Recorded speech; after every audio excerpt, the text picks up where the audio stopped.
for one. The only test the state mandated was genetic.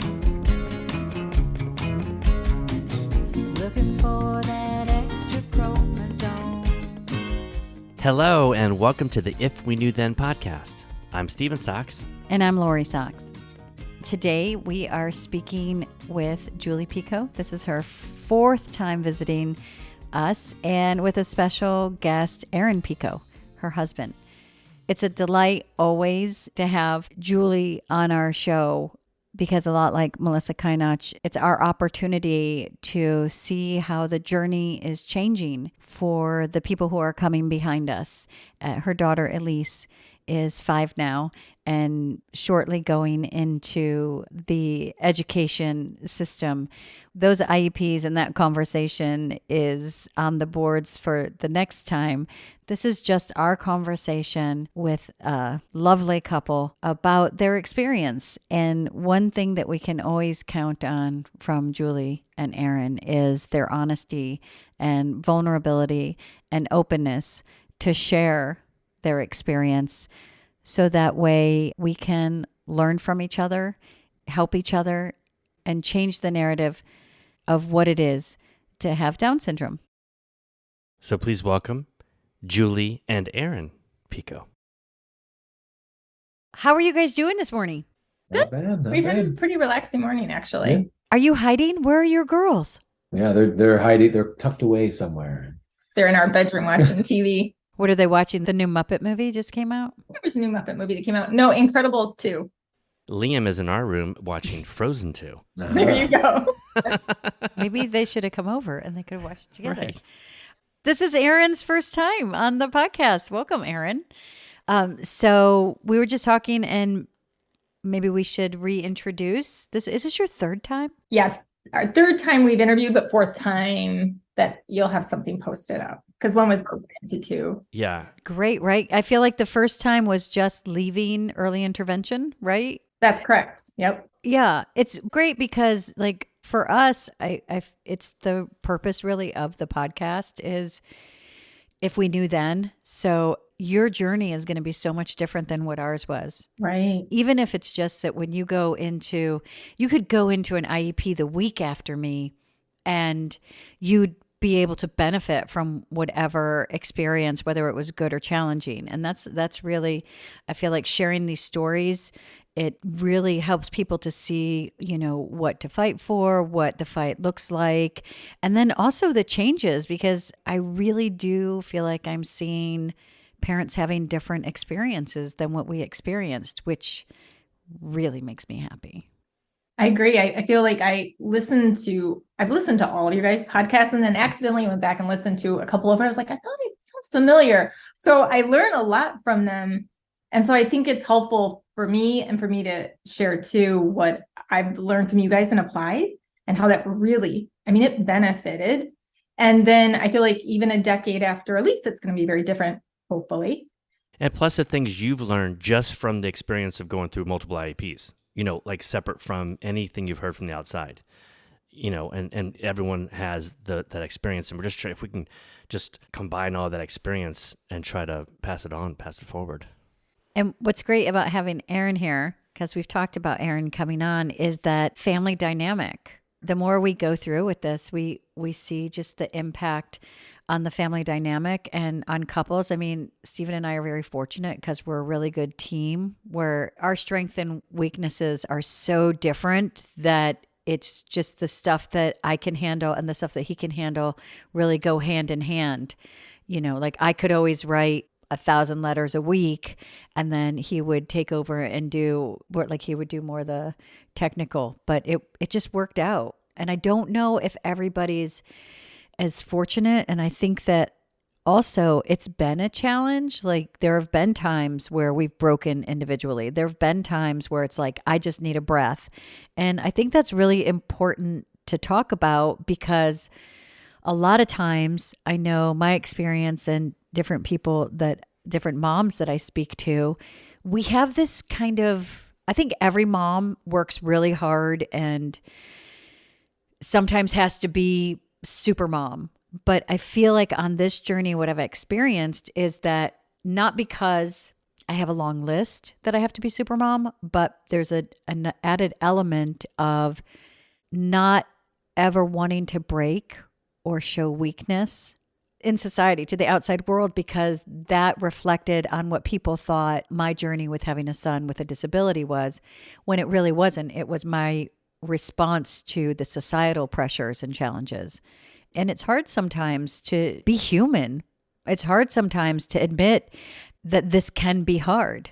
And the joy and the awesomeness definitely outweighs it. But I think that that perceived need for it not to be a challenge it just impacts, like having to go into a school that maybe isn't completely inclusive and have this fight that I feel like this fight, and I want to know if you feel the same way, Julie. I feel like this fight almost is a secret from the rest of the community in the school. Like I know in our old school, everybody thought it was this great and inclusive and wonderful place. And they placated Liam's existence and, you know, the way they saw our son, but nobody would have ever imagined that our son was actually being denied his civil right to an education. And when we would bring it up, sometimes it would be, people would get very like offended. People, you know, like, but that's not, these are good teachers. And it's just like, well, that's great, but I'm going to tell you the reality. And it's not, so it feels good to talk about your school as all the great things it is, because you want to go, oh, my kid's going to this school, and let me tell you how great it is, right? So when there's negative, sometimes people want to shut that down. And do you feel like that? Do you feel like sometimes your challenges, and maybe you're going to say no, and that would be awesome, but I feel like definitely in our journey that the challenges that we've had that have been very serious, like a school denying your child his right to an education. We felt alone. Yeah, it was very isolating. Yeah, I feel lots of challenges. We were just talking about this the other day, you know, because we feel like we're a really good team, but because we're individuals, we've had different thoughts, different feelings. What our fears were might be different from the other person. And one of my biggest challenges has always been the other people. It's not my child, right? One of the doctors said that to me after Elyse was born. He was a specialist. I can't remember the context of the conversation, but he says, oh, she's not the problem, it's everyone else. And I just went, yep, that's right. And that's how it's been. I don't feel as alone because of you guys. And I don't feel as alone because Aaron also has a friend who had, you know, given us some really positive encouragement, who has a daughter with Down syndrome. But I would have if we didn't, and I mean this in all sincerity, have your guys' podcast to listen to. Right. I can't tear up because I have mascara I on see. and it's not waterproof. Yeah.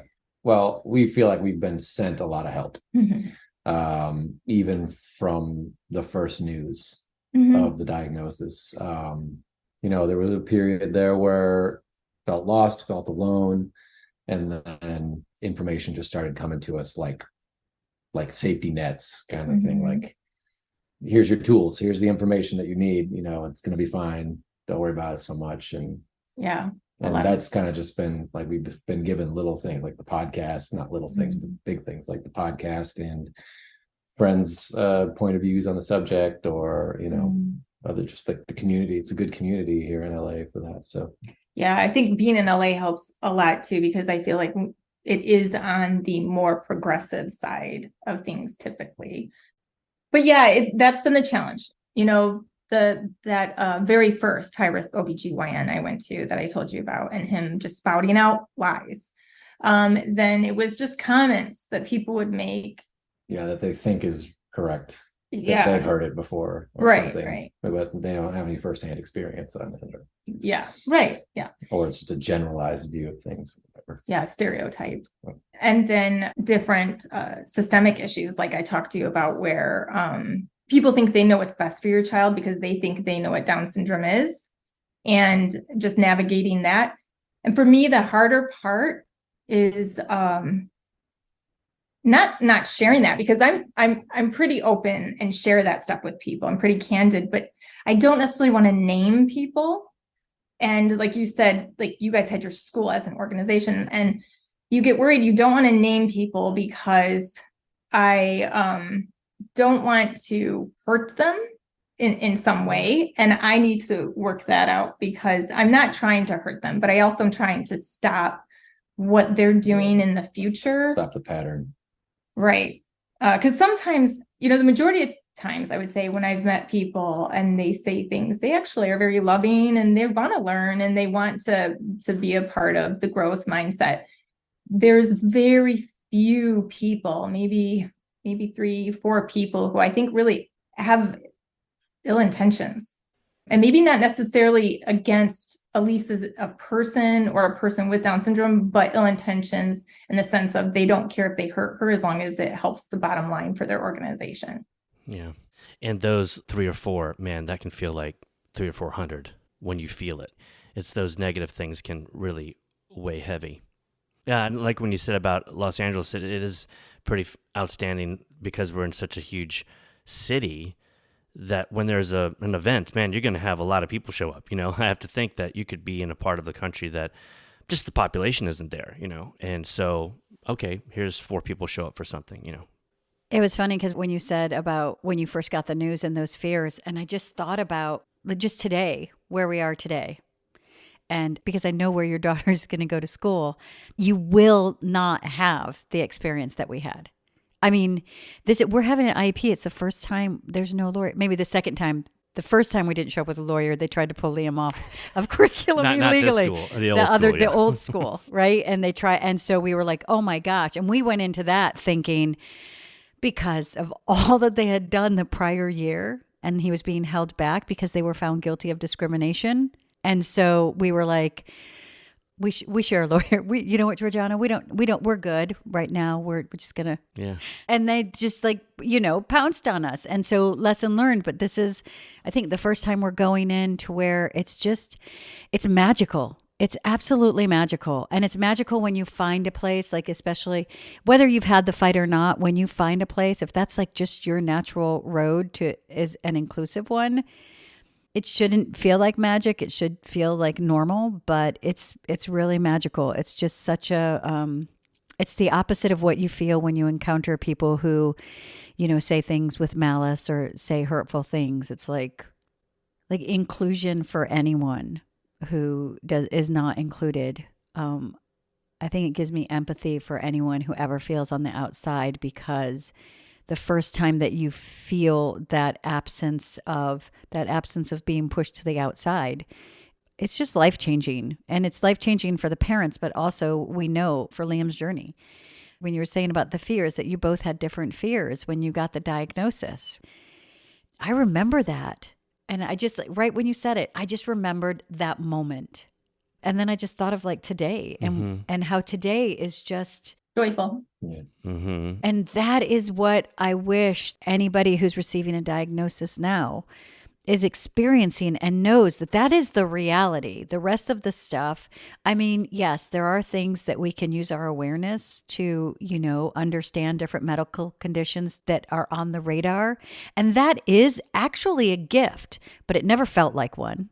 But if it got to that point, we can use those tools. And then the rest of it is just being a family.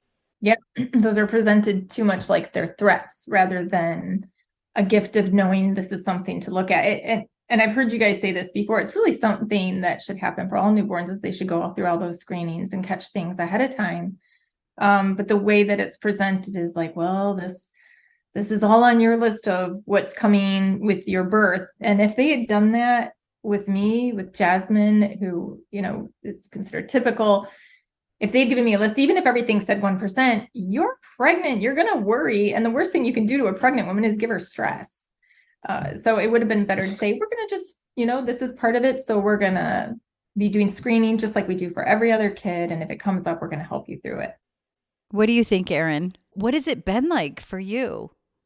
Well, I'll say this. As far as dealing with IEPs and therapists and lawyers and stuff, that's been pretty much all her, just because I'm in the film industry, and so I'm gone many hours of the day, and usually during the times that this kind of stuff has to get taken care of. So we talk about it all and stuff, but she's the one who's actually like boots on the ground. So what I can talk about is just my own experience with, getting a diagnosis and, raising a daughter with Down syndrome, and just personally what my experience and what I've seen with my eyes. So I don't know how specific you want me to No, be. that's what I'm asking, because I know that, like, and honestly, I feel like in some parts that's how our dynamic has really functioned. But I think it's important as a unit. I want to know what your experience has been, just to, be an observer of, what Julie is doing, and your experience with having a daughter with Down syndrome. Like, you had fears when you were given the diagnosis, or, did you know when you anything? mentioned that about how that hit you at the diagnosis, man, I went right, just like Lori said, I went right there. And in my mind, I said, I know exactly how you felt. Now, I don't know that. I don't know, but I'm pretty sure we felt pretty much the same thing. And it felt great to like go, oh, here's someone I'm actually talking to that felt that. Now, we come to today and you realize that was so unnecessary. That initial, totally unnecessary. So and unnecessary. That initial feeling still has burned into my brain and my actions, things I'm still trying to get rid of. I just had time with Liam yesterday at a sporting event, and I had to catch myself 2 or 3 times. We're outside at a stadium. Everyone's yelling and screaming, offense, defense, whatever you do at a sporting event, cheering. And Liam cheered a few times that, in my judgment, reflected that he wasn't in control. He wasn't doing it the way other people were. He wasn't controlling himself the way people would, to be all the same. That's how I grew up as a young boy. We'll do it this way because that's how everyone else is doing it. So there is part of that. But deep down in my mind, Liam was doing things that would reflect a stereotype of Down syndrome, to be completely honest. Yeah. And I had to catch myself literally 3 times and say, why'd I just correct him? We're outside screaming. He can scream. Yeah. He doesn't have to scream like what I think every 13-year-old should scream like. And you don't even know what 13-year-olds I don't. scream like. I've completely because because we had it where we do that sometimes, and Liam had his first birthday party, and he had friends there, and they're in Menchie's. Wait, his first birthday party, but not 1-year-old. No, like the 13-year-old. Yeah, that's a sorry, whole. Sorry, yeah, 13. Yeah, I forget that not everybody knows what I'm talking about. No, because of everything, it was the first like real with friends birthday party that he wanted, that he had friends to go to, and we were there, and all of a sudden it's like 6 13-year-old boys, and they all act the same. There's there's variations, but it's like they're all the same. It was wild. It was. I was like, poor why Liam's am I being corrected. Oh, at so home I'm correcting him, going, much. why are you doing this and doing that, and where are you learning this? He's learning from all the kids. Because that's just what kids do. That's what boys they do, or whatever. Yeah. And here's the thing. I think I've done that to Sophia to a certain extent. This is how you act in public. This is how you. I get that. But this went beyond that, and I'm just being totally honest. And I think it still burns from my past thoughts of what Down syndrome was and fears. And I would be interested to hear how you feel about that, and if you feel like that first initial experience of a diagnosis bled into that, Oh yeah, I can relate to that for sure. Yeah, well, I think any way you look at it, whether or not, my initial reaction of I was kind of going through a grief process for a while. I was when we got the diagnosis, I was in denial for the first whatever. I was like, what's the percent? It's not true. 4? See, they don't know. What do they know? They don't know anything. And so I'm like going, yeah, it's probably fine. It's just, I don't know, whatever. And it just kind of slowly crept in that wasn't the case. And got angry, and I got confused, I got scared. And I went through that whole rough period. And then I would say right after, maybe like 4 or 5 days after, I kind of didn't know what to do. I mean, I had called family and given them news, and my friends and given them the news. But it wasn't until I got a phone call from a friend of mine who has a daughter with Down syndrome. And well, I actually called him and I left a message and I was just like, hey, I want to talk to you about some things. And I told him, and he called me back and he's like, all right. And for like an hour, he just talked to me on the phone while he was driving home from work, I think. And that was a really important phone call for me because it's like the dark cloud that was over me just like went away and the sun came in. It was just like, oh, okay, great. So yeah, somebody with that, he had his own experience, so it's a shared experience. And so, and at the time, I think his daughter was 7 or 8 already. Mm-hmm. So he had already kind of, she was an older child. And so, yeah, it was great to hear from him and just kind of let me, he's like, I know what you're going through. And he would like list off a few things and I'd say, oh yeah, right. And I recognize that. And he'll say, you're going to see that like the compassion and empathy levels of your family and everybody around you are going to raise. And everybody's like, he's like, this actually, it's going to be cool to watch your family all like improve and grow and all your friends like learn and grow and improve. And he's like, everybody's going to start coming up. And I was like, whoa, that's an interesting effect, which I have seen for sure. Mm-hmm. So the difference between how I thought my life was going to be and how my life is completely night and day, right? I was scared. I didn't know what to think. I was thinking the worst at first. What was your biggest fear? That she would not live longer than a couple of years, that I was just going to have to say goodbye to a child at a very young age. I didn't know anything about like medical advancements. I didn't know that, that's not really the case of high of a percent or whatever, as I thought it might have been. So I was just undereducated and misinformed about. So it's like when you're undereducated and misinformed and someone gives you like something that you perceive as bad news, you don't know what to do with it. I didn't know what to do with it. I didn't have any tools. I didn't have any experience. So I was kind of like, oh, thanks. I'm out in the dark. I'm all alone. Not all alone, but you know how it feels. Mm-hmm. So, yeah, I don't feel that way now at all. But what advice did he give you that was the most, most affected you besides watching your family come up? Let's see. The first thing you said to me, which affected me very deeply because I didn't hear the rest of that conversation, was that, and you can correct the verbiage, but it's something about, I don't mean to be. Oh yeah, right. Yeah, he said, he goes, is like, it'll sound weird, or I don't mean it to sound negative or something, but he would say when a friend of mine calls and says they're going to have a child with Down syndrome, he's like, I actually get pretty excited. I actually get kind of happy about it because I'm like happy for what that means for your life coming up. Like you're going to have this awesome kid. You don't even understand how awesome and what it's going to do to you and your family and stuff. He's like, I'm excited for you. Although it doesn't feel right for me to say that now. Like to you, it doesn't feel right, but he's like, in time, you're going to understand. And so that was kind of, I didn't expect to hear that. Yeah, it's not what you expect. No. Isn't that funny? Because I know that we feel the same way. And I think because we're so, from diagnosis, from societal, obviously it's changing. And I really have faith in that evolution of humanity and this journey, and it's changing slowly. But because it has so much weight and we're so weighted down that people who know the truth, you're afraid to sound callous or maybe even cruel to say that to someone.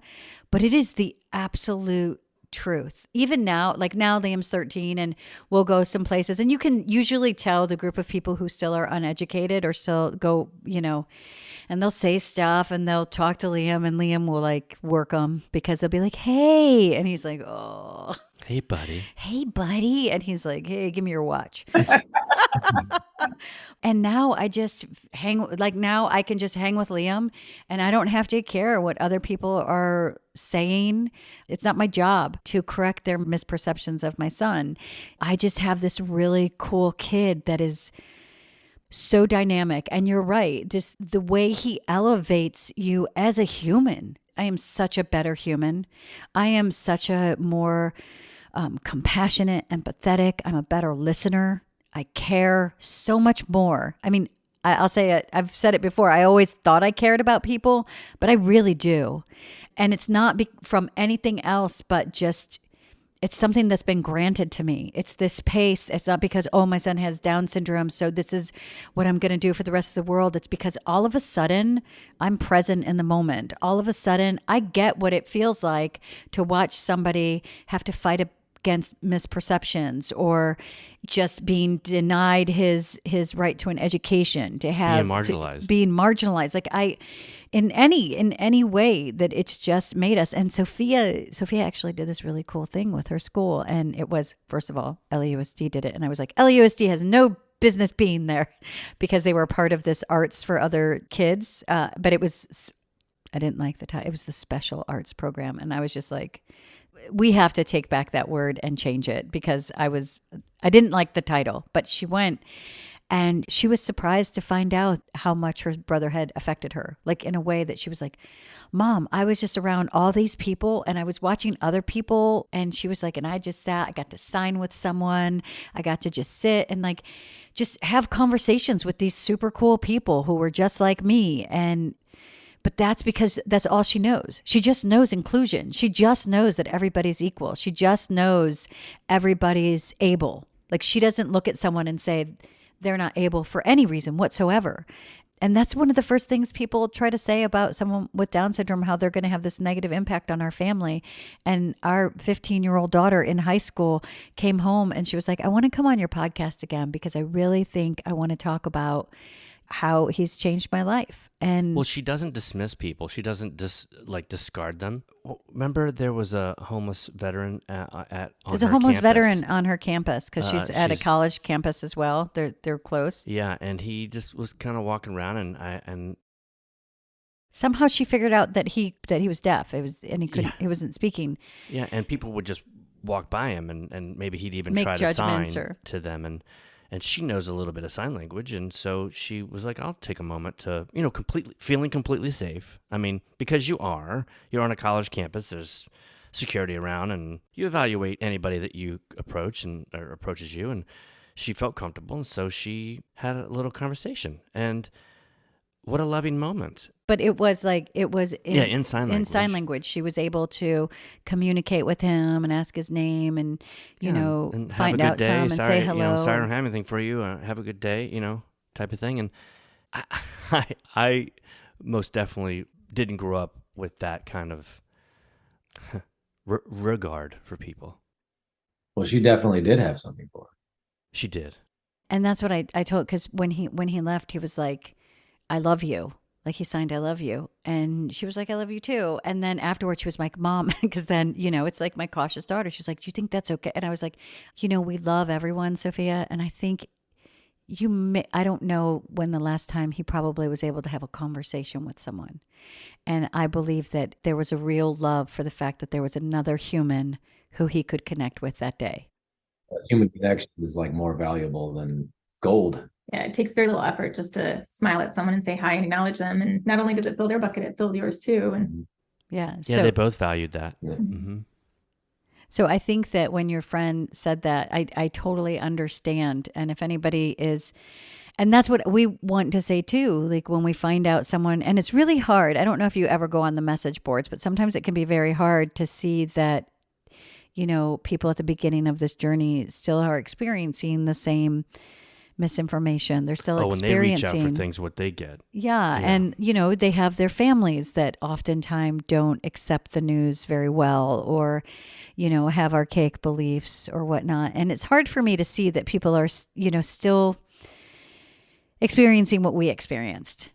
And you do want to say the challenges are going to be there like they are with every child. It's part of being a parent. But what a gift. What a gift the actual journey is with my son. Like what a gift to our family. I would say the same could be said about Jasmine as well, is what she's done for our family and what she's done for me too, and how much of a unique person she is and her gifts that she has. Totally. And that's kind of why it needs to be said, because that's not the go-to for thoughts of Down syndrome, because that's not the history. But I think there's a bit of like inclusion in that statement, is because, well, this is a podcast about, inclusion and the Down syndrome community. And we do have that conversation. I think it's different weighted, and it shouldn't be, right? That's what we were talking to Melissa Kainach about, is that when we say it about our children with Down syndrome, it feels different. It feels more like almost like we're convincing others, right? Like it's what we have to say, and what we want people to know. I've stepped away from having to show people, like prove my son, but it's really what we want people to know so much that they don't know. And I think like I do the same thing with Sophia, because I feel like, one, it normalizes it, because there isn't much of a difference. I worry so much about the both of them. I actually use Sophia's journey, and Liam, being the younger child, usually they get away with more. He gets away with less, because I'm like, your sister tried that, and this is what we're doing. Do you know what I mean? So I completely understand that want to say, yeah, but it's the same way I feel. Because you want to be fair, right? You want to be fair to both of your kids. You want, I think there's a bit of knowing that it is absolutely equal. Yeah, and it does push and show that both lives and both relationships of our children to us is equal. I feel like it's different because it needs to be said. Yeah. I was watching a documentary not that long ago. I don't know if I spoke with you about this before, but I feel like it was several months ago. Somehow I came upon it, and it was a journalistic show. I want a Nightline or something like that, where they had gone over to Iceland and were doing a report on the 100% termination of any baby that has Down syndrome. And they were interviewing a woman who was part of the government that would pursue that with families. And in the end, they asked her why she did that. And there were two things that she said that really bothered me. But the one in particular was, well, we're ending suffering. And I was so angry. I was so mad, because that's such a blatant lie. And I feel like there's a lot of evil in that statement. And it just it was the opposite. Yeah. It's the opposite.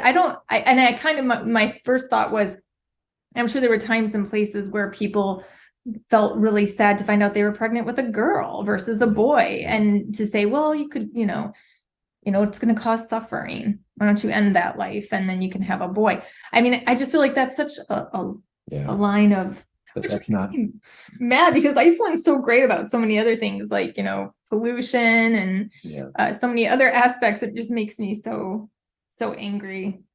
I feel like when people talk about the suffering, someone says something and they plant the seed, and then long after they're gone, their seeds have like sprouted these branches, and we're pulling like leaves off those branches, and we don't know even where they came from. So people who say something like it's ending the suffering, they forget that we created the suffering, that long before the Industrial Revolution, before that, everybody was accepted for what they could do, for who they were. That's what they do. And they got a job based upon what their ability was, and they were all a part of the community. And then we had this Industrial Revolution, and they were like, they don't move as fast as we do.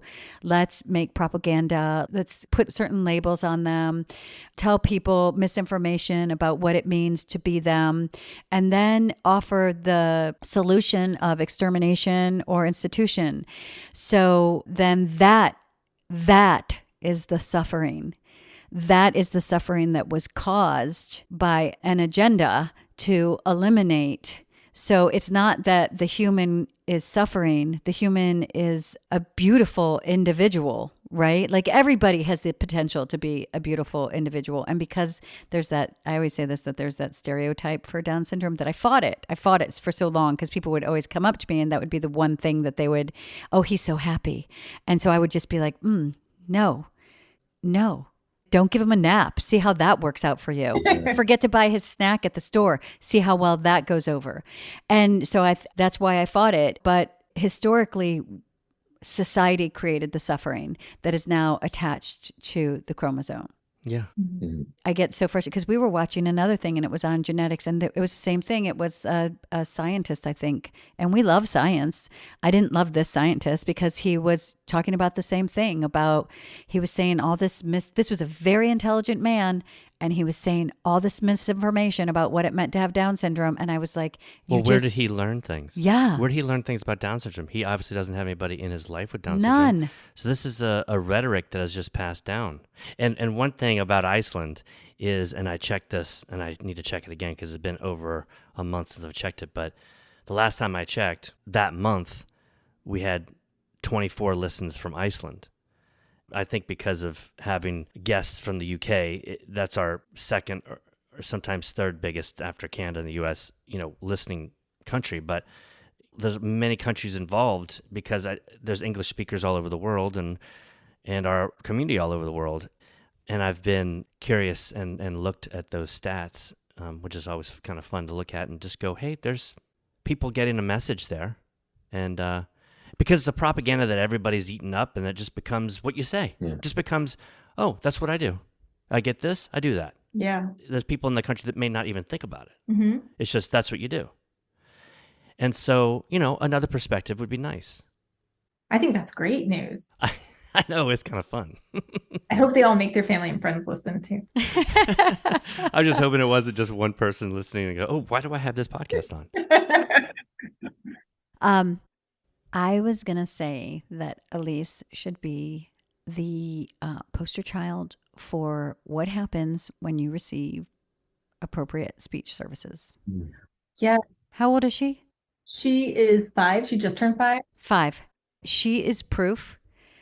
What happens with speech and the denial of speech is that the expressive language, it gets diminished. And so then people think that Liam's ability matches his expressive language, which is not 100% true because he was denied speech for so long. What we're told is that that's just how they talk. There's a cognitive delay. Right now, this is all the speech they need, and it's not going to make a difference. And your daughter is 5 years old, and her expressive language is on point. I'm so jealous. I would take her speaking into an IEP. That is something that parents should understand, that it's just all that is there are certain things that speech therapy address to. Is this her? Can you come here and say hi, please? What is that? That's beautiful. Really couldn't after I and apple and waving at the hospital afterwards of Whippy Queen and Mary and Whippy Queen you have baskets. So Raven Queen is a character from Ever After High. So she was saying Raven Queen from Ever After High. That's like her hair piece. And Apple White is her friend. And Maddie is another character in the show. And it was something about something in the basket, which I think is Apple White ate the apple out of a basket. Wait. But this is what I'm talking about. Her cognitive goes faster than she can actually communicate. And she's got to get the words down, and the memorization, the low tone really affects Does it her tickle? keeping up. But Does that feather tickle my face? No, I'm not fond of you. Tickle your face. Does it tickle Mama's face? No. let's see. Hmm. Does it feel soft? Goes up in your hand. Can I try and see? No. Oh, okay. That's it. Are you going to give it to Lori to put on? Sure. Here, I'll put it on her head. There, it's on you, Lori.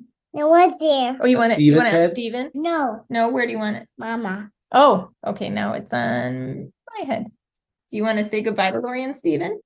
Bye-bye. Delicious. Delicious. Bye. Delicious.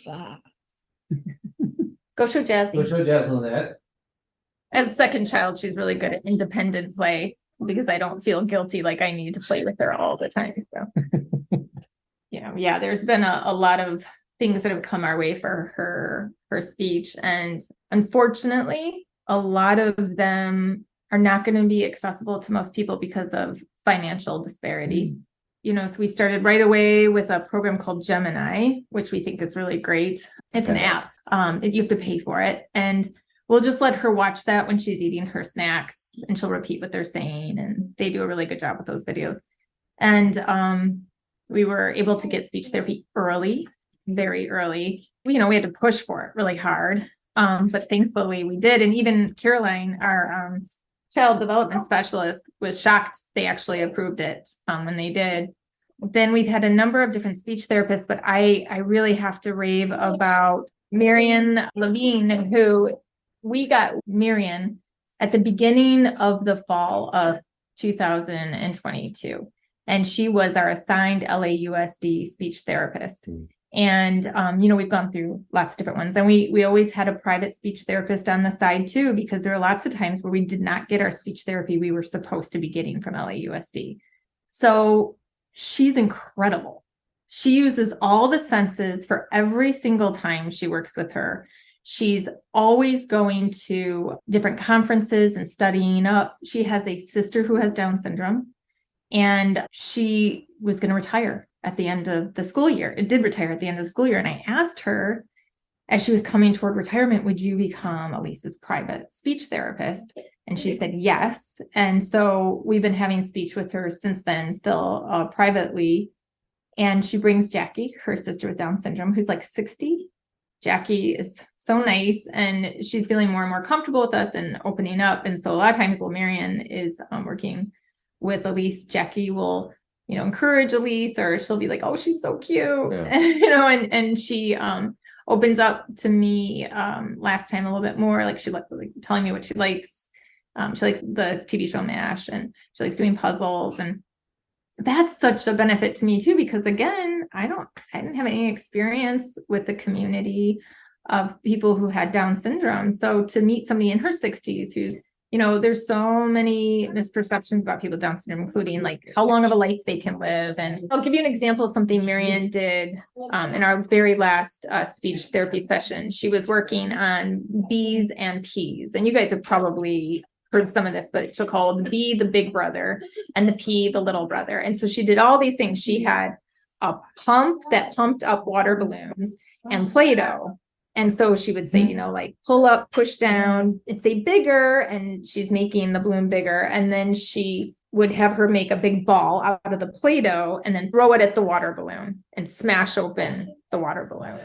She also then had a feather, and she would say, and this is all in one session, and she'd say, okay, I want you to put the feather in front of your mouth and feel your neck. And the big brother vibrates, but go ba, ba, ba. He vibrates, but he doesn't move the feather. Little brother, feel your throat. Paw, paw, paw. You can't feel anything, but look how powerful he is.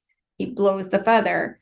So she's using visuals. She's used, vision, sense, sound, all this. And she goes, I want her to understand that when she's popping these balloons with the ball, that her words have power. And then she sends me home with pictures of different mouths doing different things, and that I can show to Elyse, and a little form on phonics, because we're talking about reading now. And I'm trying to navigate through the misinformation of how to best teach a child with Down syndrome how to read, and look at just what's the best way to teach a child to read. If you guys haven't heard about this data behind it, there's a podcast called Sold a Story, which is looking at the reading in the United States and how the majority of school systems are still teaching reading toward a program that back in the 80s was debunked and is actually doing more harm than good. That you shouldn't be teaching children to memorize, and you should be teaching phonics and decoding, because what you're doing is you're teaching the child's brain to look at it as a puzzle that they can solve no matter how far along they come in their reading when you're doing phonics or decoding.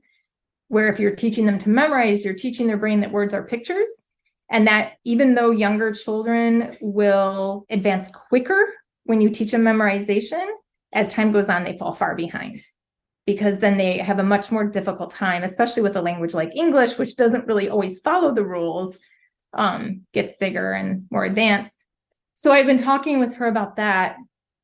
And her other sister, who is in Canada, is a special education director of like a region of Canada. And so she went back and she did research, and they came back and they said, yep, and we're going to help you with this. And we're going to go through the phonetical order with you, even though she's like, that's not typically speech. It is all connected. So she's amazing. And if you get someone like that, your kid's really learning. They're not just talking, because a lot of times that's what speech is just talking. But she's looking at it from a science and accurate science, looking at what the data and the research is, and looking at the research and looking at the controls, and where there's lack of controls or where there's duplicate research. So she does a really good job with that. And I'd be happy to introduce you to guys. And if you ever want to, she's really amazing. We'd love to have her on. I'd love to have her sister on. How did you feel when you meet her sister? Did her sister go to school? Did she receive an education? What was her journey? And how does that affect you? Marion shared a little bit about that with me. She's expressed that she was, born during a different time. And from what I know, what Marion's told me, her mother was very much an advocate for Jackie. But there were a lot more limitations. She can't read fluently, but she can read well enough to read some articles. And Marion and her other sister are working with Jackie to teach her how to read more now. She's in her 60s, but they see her, they know her, they understand she's an individual who's very capable.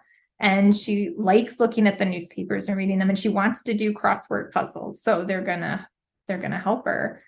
It was really cool for me to meet her, because that's something I think about a lot when Elyse is older, is how far will they have advanced in dementia in general for all of us, but also how much of that is actually true when it comes to the chromosomal difference, and how much of that is just from years of institutionalization. And so it's been nice.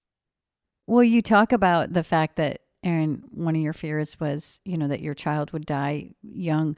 When they give us that statistic, they forget to tell us that the reason that statistic exists is because they didn't feel that children with heart defects that were born with Down syndrome, that it was a life worth saving. So they denied those heart surgeries.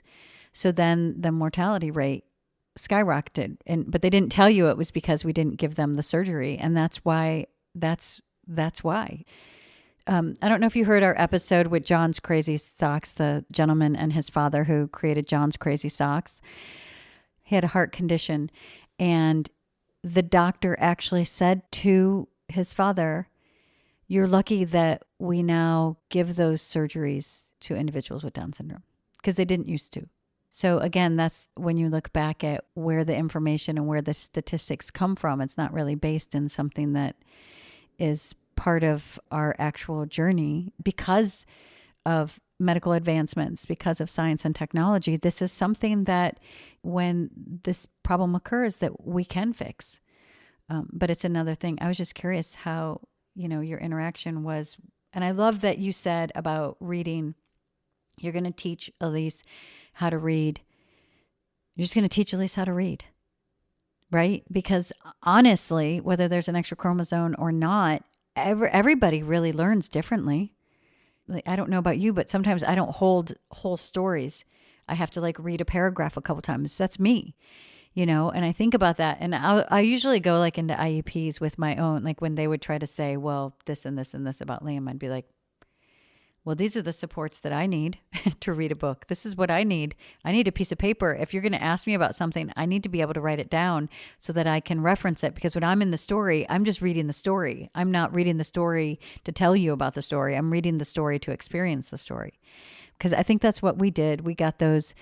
We didn't know anything else. And we just took Sophia's books, and that's what we used. There's it's called the Jack or the Bob or something like that, books. And it's just simple sentences that grow. What you guys said about speech too, you mentioned something about there being a common theme, which I've read too, that their speech could be just delayed because of cognitive delay. In my experience with Elyse as an individual, and I know this is different for every single person, her issues with speech are low tone. When Liam was in early intervention, we had one good speech therapist that explained to us that speech isn't just speech. There's 3 different pathways.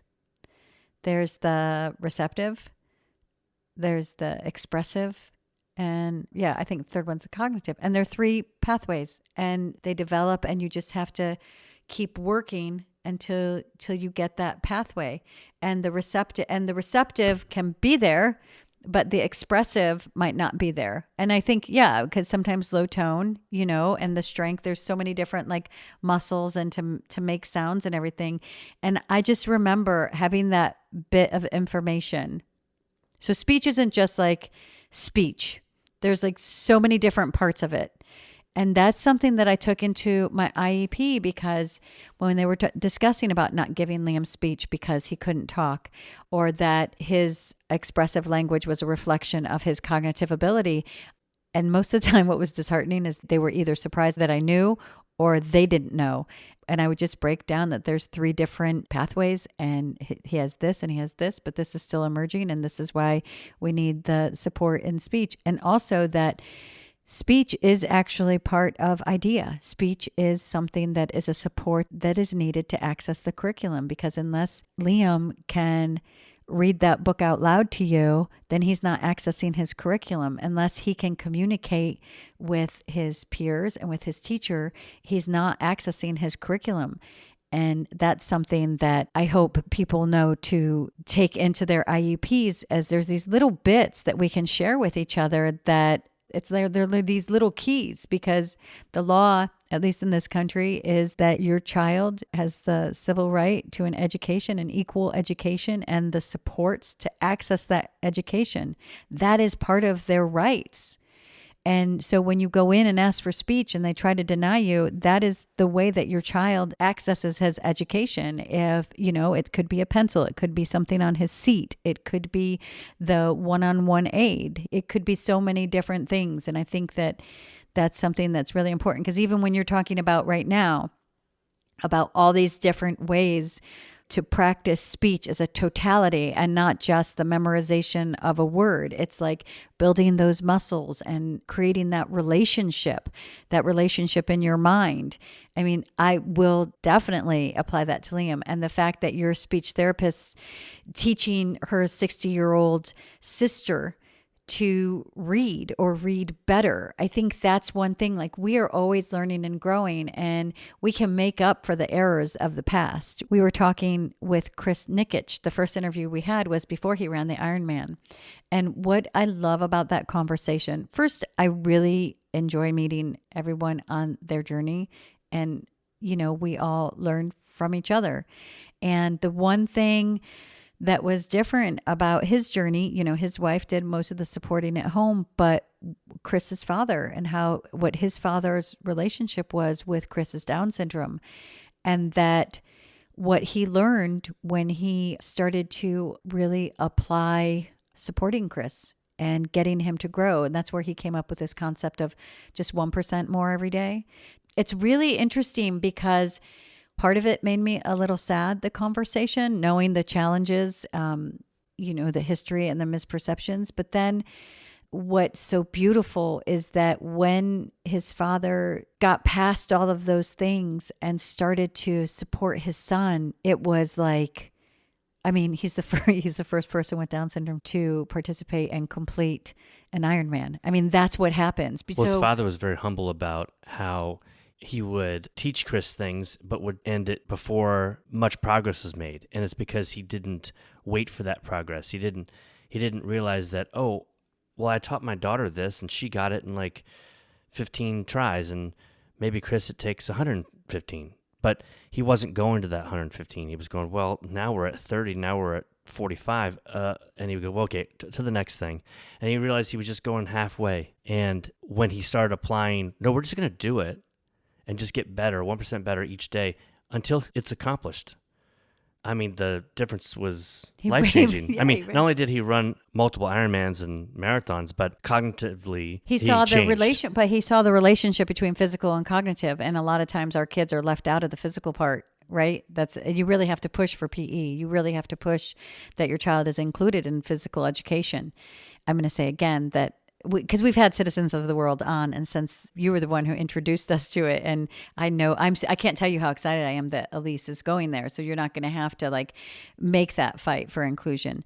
But it's a really beautiful conversation, and I think it's something that I'm reminded because this journey can be really unfair, and life can be really unfair, and some of the challenges that are put upon us. But it reminds me that we do have that ability to at any time change, even if it's just our own shortcomings that we didn't think that that was a possibility, that we can make the decision to just reinvest, to revisit it. You know, maybe they needed a break as well.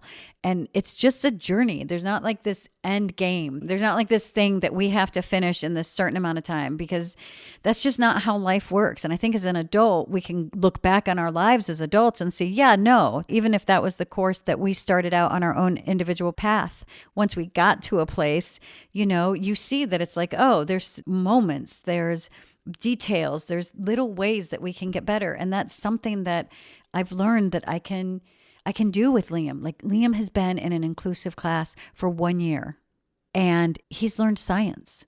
He writes papers. He does all of these like amazing things that no one deigned to even try to teach him at school. You know, they're going back. Deigned? Yeah. Very nice. Gosh. Don't edit that one out. That's a good word. English lit hello. major here. Go from whence you came.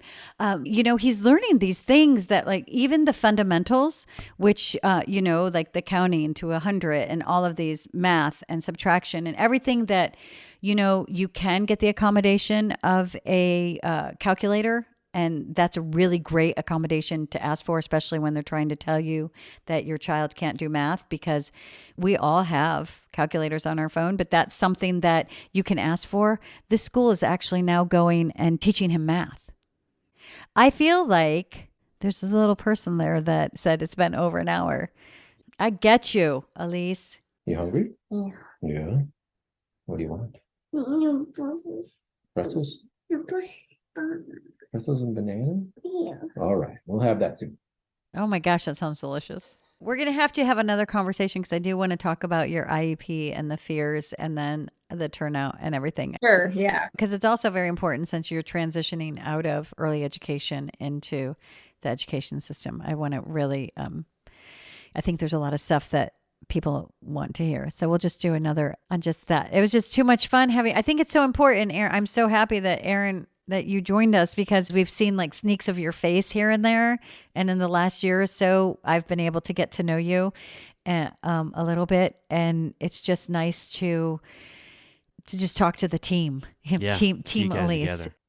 Yeah. I mean, one thing I wanted to make sure I mentioned was, like, when you look back on the experience of like getting the news, getting the diagnosis, you know, the way I handled it and stuff like that, it's really just a reminder, like, life's going to present challenges to you that you didn't think were going to happen. You know what I mean? And it's going to happen all throughout life. And it's just like, you have tools, you have ways of handling and dealing with there's a problem, you problem solve. It's going to be okay. Like, this is not something you can't handle. That kind of, like, in the same phone conversation would have been nice, right? Hey, that's positive for Down syndrome. But hey, by the way, like a little, like a small amount of, like, You mean from the doctor? sure, Right. like, the phone guys, conversation. don't worry. It's not like, don't worry so much. You know, you got this. It's okay. We've got your back. Yeah. Man, it's not their job to do it, but it's like, anytime you give someone bad news, it's also hearing like, I'm here for you, or you got this, is Well, it's not welcome. their job to give it as bad news either. Yeah, I think that's a conversation that we've had with a lot of doctors and researchers, is that it just needs to just be a conversation of, we've found that your child has an extra chromosome, and here will be some of the challenges that we know of can occur, and these are the supports. And I think you're right, Julie. It's just it's not bad news. It's just news. And to get rid of whatever it is that you're holding on to as a doctor that is guiding you to present that to a parent or a mother who's still expecting in that manner, that's going to have no good outcome. It's not going to help one bit to deliver. Because I even know that even like real challenges, man, they deliver those, like the real ones, when they deliver them to you, It's with kit gloves on a silver platter. When they're actually giving you something that is actually super heavy. That journey that we know is going to be hard. It's like this, the first thing out of their mouth following whatever it is, and this is what we're going to do. And this is the path we're going to take. And this is how, and you're going to be good. They always do that, right? You know, I'm so happy for your journey and the supports that you found, because you are proof. You're just such proof that with the right information, it's life-changing. When Elyse is 60, she's going to have a completely different life than her speech therapist sister. And she'll be teaching people. She'll be maybe teaching her own children to read. Right. And nothing having to do with either of their skill sets as much as it had to do with the community. Because, you know, she had a family that was supportive and loved her too, but the society just wasn't there for them. And yeah, you're right. A lot of stuff in life isn't fair, but it should be. We teach that to our kids. We teach our kids to be fair because it's the kind, right thing to do. And when some unfairness falls into our lives, we should work as a community to correct those things. Thank you for sharing everything that you shared with us. And we're so happy that you guys could both be here. Proud to be on the show. Thanks for having me. Yeah, we feel honored, and thank you for everything you guys are doing. We will look forward to another episode talking about Elyse's first steps in the education system. So I'm so excited to hear about that transition. Yes, and you guys helped quite a bit with that. So we'll share what we used that you guys gave us for that and what our experiences were. Thank you for being so open and sharing with us. We're happy to do it. I feel like we got to close the disparity gap by sharing what we can as much as possible and pull together as a community. Please follow us on Twitter at If We Knew Then Pod, and you can drop us a line on our Facebook page at If We Knew Then Pod, or visit our website, ifweknewthen.com, to send us an email with questions and comments. And you can join our mailing list there and get alerts of future podcast episodes. All these links will be added to this episode's show notes. Thank you again, and we look forward to you joining us on the next episode of If We Knew Then.